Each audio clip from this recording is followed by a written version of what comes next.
So I already know because I saw you on a homeboy of mine podcast recently, and so one I want to know like, okay, once you went from working at the cinema, the theater, to you being a millionaire, having a company with a $30 million valuation, you being a successful tech founder. Have you seen some women acting differently towards you? And also with our audience, a lot of our audience are people that are breaking into tech. The reason why I'm asking this isn't just to be spicy, but it's because a lot of our audience are people that are breaking into tech, and particularly young men they're finding themselves with a pool of women that are now kind of like in their face that now want to talk to them. So how have you been able to navigate that temptation, and what's some advice you can give to young men that are now stepping into that 6 figures and eventually 7 figures? I like that. So yeah, I get it now. Interestingly, when I was broke, I didn't really get a lot of attention, so to speak, When you get wealthy, a lot of women, even though I'm married, they still send inboxes. When I went on that podcast, and women say, please can you be my sugar daddy? And all that kind of stuff, and, it comes to the territory, but what I would say to a black man was, anybody out there, if you're single, marry a woman who loves you for you and not for what you have or what you could have, and that's one of the things that really helped me too. And also too, find a woman too that want to also with you. That's not too much of a diva or a city girl. Yeah. Okay. Well, I want no city girls. City girl, diva, or Instagram girls. The hot girls too. Still hot girls. Yeah. That just want to come take, or just want to. But a woman wants to make money with you, not the one that wants to take money from you. Yeah. Woo! Right. Say it again. A woman that wants to make money with you, and not the one that want to take money from you. A woman that will be like, you'll be like, babe, it's your birthday, I want to buy you a Chanel bag. Say, no, don't buy me a Chanel bag. You're still trying to work on your dream. Let's invest that money into the business or some other stuff, right? Yes. So that's the kind of woman you want, because she cares about the future. She cares about the potential of you both together, and not just what she can take right now. But yes, what I heard from being on some of these shows, there are women like that. That should be encouraging to men. A lot of men they don't make women like that no more. They do, but they are not always on Instagram. Yeah. So the ones you see on Instagram and TikTok, they are different nowadays. Oh, they're way different. When I married my wife, bro, I had nothing. I couldn't afford. I had a 1-bedroom apartment. Yeah. I had no bed. I was sleeping on a futon. I had no dining set. My office desk on my dining set. I bought a wedding dress on eBay for $50. Whoa! And spent $25 to dry clean it. And she wore that at the wedding? Yeah.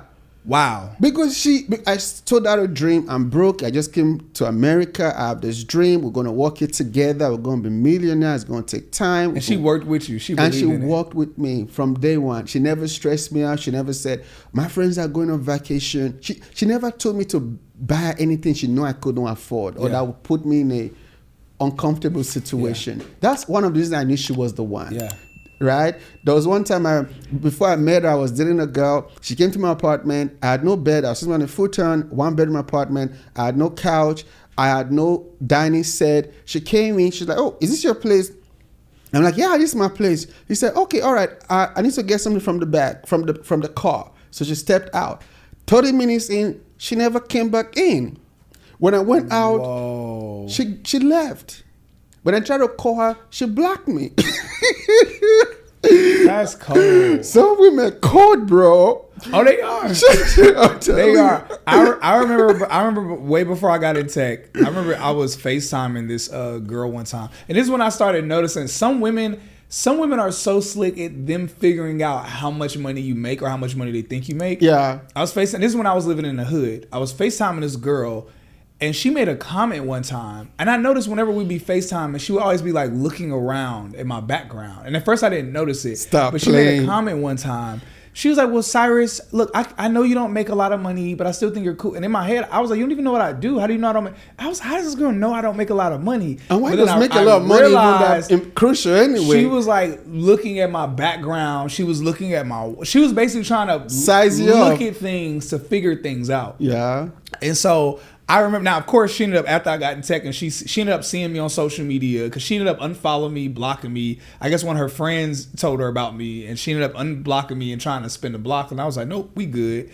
And so, but I love you mentioning that component of your wife. And I think there's a balance though, because I know one of the things some women might be thinking is like, oh no, but what if we get with a guy who doesn't have anything going on, and like he doesn't have that ambition, or he doesn't become something something great. And one of the things that I love is how you had the mentality. You said this earlier. If y'all are paying attention, you said this earlier when you said that, yeah, I was making $14 an hour, and I knew when we had a child on the way, that's not enough for us. Yeah. We need something more. So I think it's important for the women to understand and be like, okay, let me.